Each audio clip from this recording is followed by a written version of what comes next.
This government did not stand upon an imaginary high horse and call for a royal commission to investigate the 5-year-old BHC affair that had been investigated by every authority in the Western Hemisphere, just because it did not like the results of the investigation. This government did not recently write to the Foreign and Commonwealth Office in another political ploy to throw a negative light on me through attacking my private medical practice. And probably one of the most dastardly acts I have ever seen committed by a free press was recently committed here in Bermuda. On Monday, October 15, 2007, a day when the eyes of the world were on Bermuda because we had 4 of the world's greatest golfers gathered here, along with throngs of reporters, to begin the PGA Grand Slam of golf. Our local daily did not mention the tournament until page 8. The Royal Gazette chose as its headline that day, and the subject of its first 4 pages, "A Miracle Cure, Don't Be Misled." The pun was intended. Now, there was no breaking news in any of the copy written on these pages. There were just many references to me as Premier and to my wife and partners in our stem cell research facility, couched under articles like "The Mystery of Winter Haven"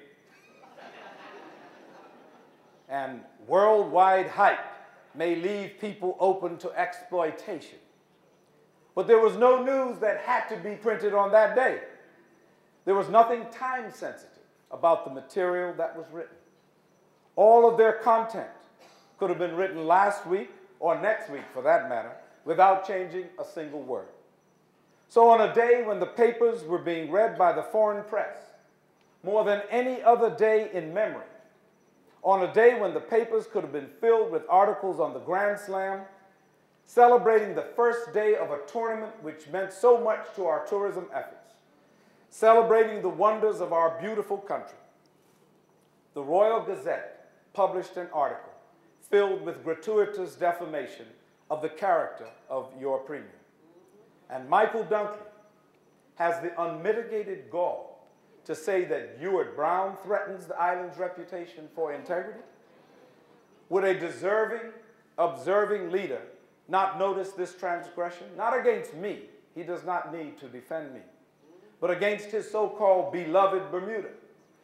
Why wouldn't someone who speaks out on everything else not speak out about what a disservice the Royal Gazette did to Bermuda on that day? Why not?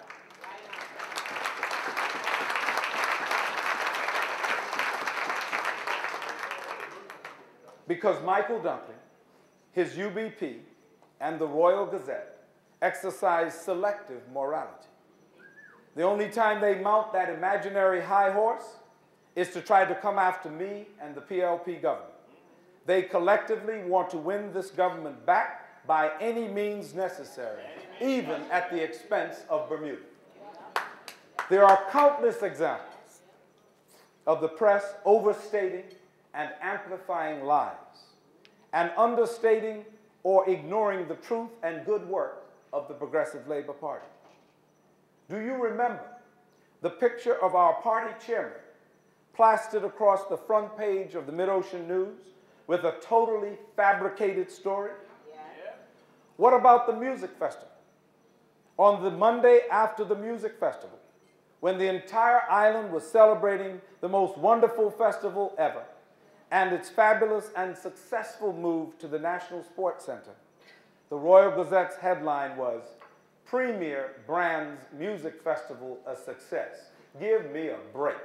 Premier Brands Music Festival a success. Oh no, Royal Gazette, don't quote some of the 12,000 plus ticket holders who attended and are talking all over the island and abroad about the festival. And certainly do not believe your Premier or your lying eyes and ears. And where Charles Gosling makes a positive statement that he believes that I am, quote, a fantastic man, and that the increased business tourism numbers that are being experienced are the result of government's efforts, that line is buried at the bottom of the article. These are just a few examples of the press and its dealings with me and with your party. And things are only going to get worse, certainly after tonight. And certainly after they may feel free to print some of the lies contained in their stolen police file. But as I have said before, and I will repeat, I have nothing to hide. And at this point, they have given me little to lose, just more claims of action for my personal defamation lawsuit.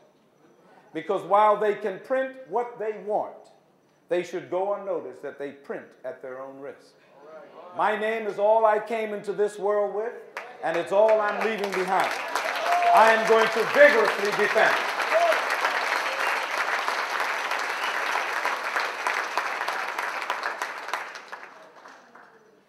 During the course of the past few months, I have been called everything but the child of God and accused of all manner of evil deeds. Anonymous writings have been sent home to my wife, accusing me of affairs and various personal transgressions, but they do not know my wife.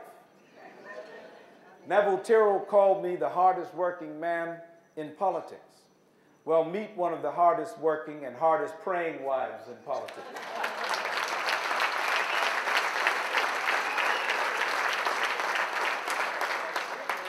She turned to me and said, "Honey, look at what this horrible person is saying about you." And then she burned the letter. And that is the only discussion we've ever had on that particular pack of lies. I am a blessed man.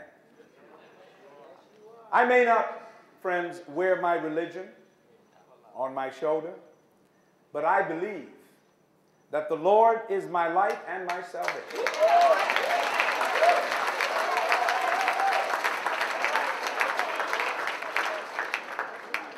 Whom shall I fear? The Lord is the strength of my life. Of whom shall I be afraid?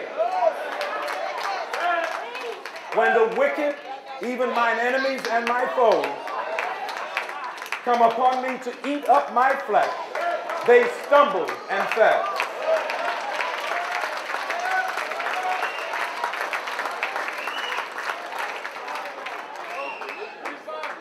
That is what the UBP, with its massive army of Ewart attackers, will do. They will stumble and fall. They will stumble and fall because I answer to a power higher than a royal commission. I will lift up mine eyes unto the hills from whence cometh my help. I am protected by a power greater than the Privy Council. God is my refuge and my strength, a very present help in trouble. The Lord is my rock and my fortress and my deliverer. The God of my rock, in him will I trust. He is my shield and the horn of my salvation, my high tower and my refuge, my Savior.